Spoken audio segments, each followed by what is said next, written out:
Hello everyone, welcome to my channel. हमारी exam NCERT में आप सबका स्वागत है। हम आपको हिस्ट्री के महापुरुषों के बारे में जीवनियाँ पढ़ा रहे थे, जिससे कि आप हिस्ट्री पॉलिटी में जो भी हमारे कैरेक्टर आते हैं हमारे महापुरुषों के, उनको आप इजीली समझ सको। ठीक है, जिससे कि आप समझ सको कि हाँ, इन महापुरुषों की क्या कहानी थी, इन महापुरुषों ने क्या क्या किया था, इनके बचपन का काल कैसे बीता। ठीक है, तो इसीलिए आज हम लाए हैं श्री राजेंद्र प्रसाद जी की जीवनी आपके लिए। ठीक है, चलिए, हमने यहाँ तक उनकी जीवनी के बारे में पढ़ा था, उनकी बायोग्राफी में उनका जन्म पढ़ लिया था, और आगे आज हम पढ़ेंगे उनके विवाह और बाकी भी आगे के बारे में हम पढ़ेंगे। ठीक है, जैसे विवाह में क्या है, गांव का जीवन पुरानी परंपराओं से भरपूर था। देखिए, जैसा कि आप जानते हैं, गांव की परंपराओं से गांव का जीवन पुरानी परंपराओं से भरा हुआ होता है ना। इनमें से एक रिवाज था बाल विवाह। बाल विवाह तो आपको पता है ना, पहले बाल विवाह बहुत चलता था, और परंपरा के अनुसार राजेंद्र प्रसाद का विवाह भी केवल 12 वर्ष की आयु में हो गया था। यह एक विस्तृत अनुष्ठान था, जिसमें वधु के घर पहुंचने में घोड़ों, बैलगाड़ियों और हाथी के जुलूस को 2 दिन लगे थे। वर एक चांदी की पालकी में, जिसे 4 आदमी उठाते से सजे धजे बैठे थे। ठीक है, वर पर वर एक चांदी की पालकी में जाता था, जिसपे 4 आदमी उठाते थे, सजे धजे बैठे रहते थे। रास्ते में उन्हें एक नदी भी पार करनी थी। बरातियों को नदी पार करने के लिए नाव का इस्तेमाल किया गया। घोड़ों और बैलों ने तैरकर नदी पार की, मगर एक लौते हाथी ने पानी में तैरने से इनकार कर दिया। परिणाम यह हुआ कि हाथी को पीछे ही छोड़ना पड़ा, और राजेंद्र प्रसाद के पिताजी महादेव सहाय को इसका बड़ा दुख हुआ। अपने गंतव्य स्थान पर पहुंचने से 2 मील पहले उन्होंने किसी अन्य विवाह से लौटते 2 हाथी देखे। उन उनसे लेन देन तय हुआ, और परंपरा के अनुसार हाथी फिर विवाह के जुलूस में शामिल हो गया। किसी तरह से यह जुलूस मध्य रात्रि को वधु के घर पहुंचा। लंबी यात्रा सब गर्मी से सब बेहाल हो रहे थे, और वर तो पालकी में ही सो गए थे। देखा ना आपने, कैसे परंपराएं हुआ करती थी। वर जो थे, यानी कि राजेंद्र प्रसाद जी, तो पालकी में सो गए थे। बड़ी कठिनाई से उन्हें विवाह की रस्म के लिए उठाया गया। वधु राजवंशी देवी, उनका नाम क्या था, राजवंशी देवी, इनकी पत्नी का। उन दिनों के रिवाज के अनुसार पर्दे में ही रहती थी। पहले पर्दा प्रथा बहुत चलती थी ना, है ना, पहले के टाइम में तो कुछ ज्यादा ही था। छुट्टियों में घर आने पर अपनी पत्नी को देखने या उससे बोलने का राजेंद्र प्रसाद को बहुत ही कम अवसर मिलता था। देखिए, पहले के रीति रिवाज कैसे हुआ करते थे, और आज में पहले में एक बहुत डिफरेंस हो चुका है। राजेंद्र प्रसाद बाद में राष्ट्रीय आंदोलन में शामिल हो गए, तब वह पत्नी से और भी कम मिल पाते थे। वास्तव में विवाह के प्रथम 50 वर्षों में शायद पति पत्नी 50 महीने ही साथ रहे होंगे। राजेंद्र प्रसाद अपना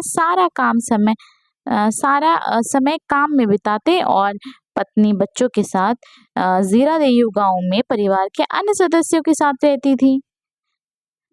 है ना, पहले संयुक्त परिवार में ऐसा होता था ना, वही सब इसमें हमें राजेंद्र प्रसाद जी की बायोग्राफी में भी बताया गया है। फिर क्या था, मातृभूमि के लिए समर्पित। अब राजेंद्र प्रसाद जी हमारे जो थे, वो मातृभूमि के लिए समर्पित थे। तो देखते हैं उनके बारे में। राजेंद्र प्रसाद प्रतिभाशाली और विद्वान थे, और उन्हें कलकत्ता के एक योग्य वकील के यहाँ काम करना सीख रहे थे। राजेंद्र प्रसाद का भविष्य एक सुंदर सपने की तरह था। राजेंद्र प्रसाद का परिवार उससे कई आशाएं लगाए बैठा था। वास्तव में राजेंद्र प्रसाद के परिवार को उन पर गर्व था, लेकिन राजेंद्र प्रसाद का मन इन सब में नहीं था।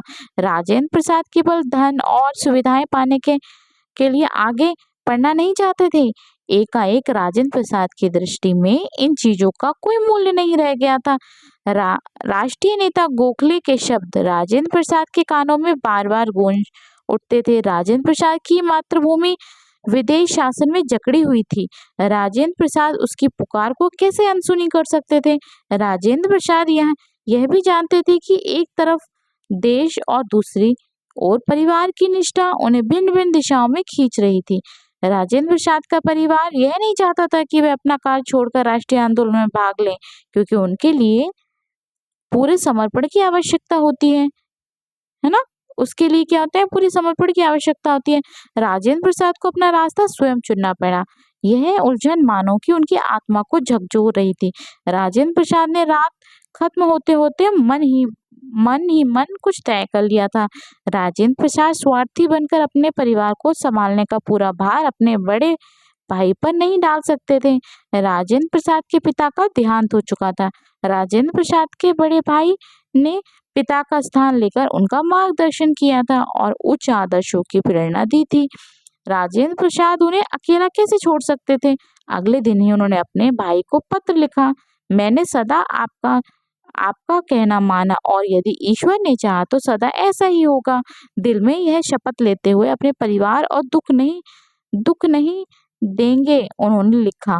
मैं जितना कर सकता हूँ करूँगा, सबको प्रसन्न कर प्रसन्नता का अनुभव करूँगा। लेकिन उनके दिल में उथल-पुथल मच रही थी। एक दिन वह अपनी आत्मा की पुकार सुनेंगे और स्वयं को पूर्णतः अपनी मातृभूमि के लिए समर्पित करेंगे। यह युवक राजेंद्र थे जो 4 दशक पश्चात स्वतंत्र भारत के प्रथम राष्ट्रपति बने। देखिए इनके जीवन के काल में हमने पढ़ा ना क्या-क्या इन्होंने अपने देश के लिए समर्पण किया था, अपने परिवार को भी ध्यान नहीं दे पाए थे वो। यही आगे चल के क्या बने थे, प्रथम राष्ट्रपति बने थे। ठीक है, आगे हमारी इसमें जीवनी में बायोग्राफी में कितना है देखिए, इनके बचपन से परिश्रमी थे ये पढ़ेंगे हम आगे। ठीक है, इंग्लैंड जाने का इनका सपना था, विश्वविद्यालय के बारे में इनका दिया हुआ है। ओके, जैसे ये जीवनी हुई है ना, तो इस हम जीवनी को पूरा कंप्लीट करेंगे। तो अब हम पढ़ते हैं इंग्लैंड जाने का सपना उनका कैसे पूरा हुआ या नहीं हुआ, इसमें देखते हैं। बहुत बड़े परिवार में रहने के कारण शुरू से ही राजेंद्र प्रसाद में अन्य सदस्यों का ध्यान रखने और निस्वार्थता का गुण आ गया था। राजेंद्र प्रसाद का क्या था, बहुत बड़े परिवार में रहने के कारण शुरू से ही राजेंद्र प्रसाद में अन्य सदस्यों का ध्यान रखने और निस्वार्थता का गुण आ गया था। छात्रकाल के दौरान उनके मन में भी ICS की परीक्षा देने के लिए इंग्लैंड जाने की इच्छा हुई थी, लेकिन उन्हें भय था कि परिवार के लोग इतनी दूर जाने की अनुमति कभी नहीं देंगे। इसलिए उन्होंने बहुत ही गुप्त रूप से जहाज में इंग्लैंड जाने के लिए सीट का आरक्षण करवाया और अन्य सब प्रबंध किए। यहाँ तक कि इंग्लैंड में पहनने के लिए 2 सूट भी सिलवा लिए। लेकिन जिसका उन्हें भय था वही हुआ। उनके पिताजी ने इस प्रस्ताव का बहुत जोर से विरोध किया। राजेंद्र प्रसाद ने बहुत अनिच्छा से इंग्लैंड जाने का विचार छोड़ दिया। अन्य लोगों के विचारों के प्रति सम्मान का गुण पूरा जीवन राजेंद्र प्रसाद के साथ रहा। वास्तव में राजेंद्र प्रसाद के बचपन में विकसित सारे गुण जीवन भर उनके साथ रहे और उन्हें कठिनाइयों का सामना करने का साहस देते रहे। देखो बचपन से ही क्या थे, परिश्रमी। ये देखते हैं, ये बचपन से ही परिश्रमी थे क्या, है ना, ये देखते हैं। देखिए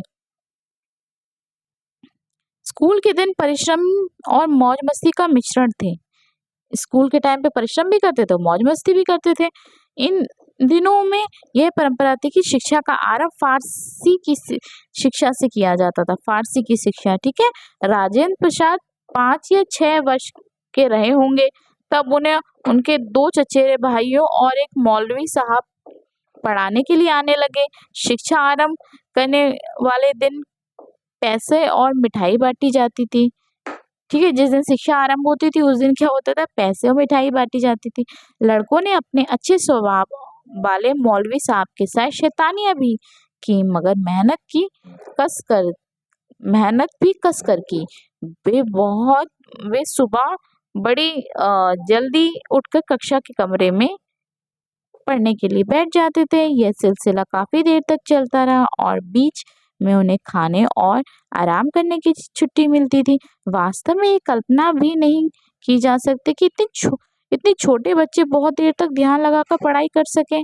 ये विशेष गुण जीवन पर्यंत राजेंद्र प्रसाद में रहे और उन्हीं ने उन्हें विशिष्टता भी दिलाई, है ना।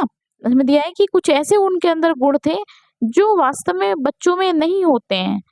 बच्चे भी आजकल के देखो चाहे आप पहले के देखो, बच्चे इतने देर तक नहीं पढ़ पाते हैं, लेकिन राजेंद्र प्रसाद जी की काफी निष्ठा थी अपनी पढ़ाई को लेकर, ठीक है, हर चीज़ को लेकर। ओके, आगे देखते हैं विश्वविद्यालय की शिक्षा उनकी कैसे हुई। देखिए, राजेंद्र प्रसाद अपने नाजुक स्वास्थ्य के बावजूद भी एक गंभीर और प्रतिभाशाली छात्र थे और स्कूल व कॉलेज दोनों में ही उनका परिणाम बहुत ही अच्छा रहा। कलकत्ता विश्वविद्यालय की प्रवेश परीक्षा में राजेंद्र प्रसाद प्रथम रहे। उन्हें 30 रुपए महीने की छात्रवृत्ति भी मिली। उन दिनों में 30 रुपए बहुत होते थे, लेकिन सबसे बड़ी बात यह थी कि पहली बार बिहार का एक छात्र परीक्षा में प्रथम आया। परीक्षा में प्रथम आए थे ये, क्योंकि बिहार के थे ना, तो उनके परिवार और उनके लिए यह एक गर्व का क्षण था। 1902 में राजेंद्र प्रसाद ने कलकत्ता की प्रेसिडेंसी में कॉलेज में प्रवेश लिया। यह सरल स्वभाव और निष्कपट युवक बिहार की सीमा से पहली बार बाहर निकलकर कलकत्ता जैसे बड़े शहर में गया आया था। अपनी कक्षा में जाने पर वह छात्रों को ताकता रह गया। सबके सिर नंगे थे और वह सब पश्चिमी वेशभूषा की पतलून और कमीज पहने थे। उन्होंने सोचा ये सब एंग्लो इंडियन है, लेकिन जब हाजिरी बोली गई तो उन्हें जानकर आश्चर्य हुआ कि सबके नाम हिंदुस्तानी थे। राजेंद्र प्रसाद का नाम हाजिरी के समय नहीं पुकारा गया, तो वह बहुत हिम्मत करके खड़े हुए और प्राध्यापक को बताया। प्राध्यापक उनके देहाती कपड़ों को घूरते ही रहा। वह सदा ही कुर्ता और पजामा टोपी पहनते थे। ठहरो, मैंने अभी स्कूल की लड़कों की हाजिरी नहीं ली, प्राध्यापक ने तीखे स्वर में कहा। यह शायद उन्हें स्कूल का लड़का समझ आ रहा सॉरी वह शायद उन्हें एक स्कूल का लड़का समझ रहा था। राजेंद्र प्रसाद ने हट किया कि वह प्रेसिडेंसी कॉलेज के छात्र हैं और अपना नाम भी बताया। अब कक्षा के सब छात्र उन्हें घूरने लगे, क्योंकि यह नाम तो उन दिनों सबकी जुबान पर था। उस वर्ष राजेंद्र प्रसाद का नाम लड़का विश्वविद्यालय में प्रथम आया था। गलती को तुरंत सुधारा गया और इस तरह राजेंद्र प्रसाद का जीवन आरंभ हुआ। ठीक है, आगे हम पढ़ेंगे आत्मविश्वासी राजेंद्र। ओके, धीरे धीरे हम अपनी जीवनी कंप्लीट करेंगे छोटे छोटे वीडियोस में, ठीक है, जिसको आप आराम से देखो और रिवाइज भी कर सको। ओके, चलिए, आप लोग अपना ध्यान रखिए और इसका रिवीजन करते रहिए। और अगर क्लास पसंद आए तो आप लोग इसे लाइक शेयर कीजिए, सब्सक्राइब कीजिए चैनल को। ओके, और आपको कुछ समझ ना आए तो आप इसमें कमेंट करके बताइए मुझे, ठीक है, जो भी आपको कंफ्यूजन हो। ओके, ठीक है, थैंक यू।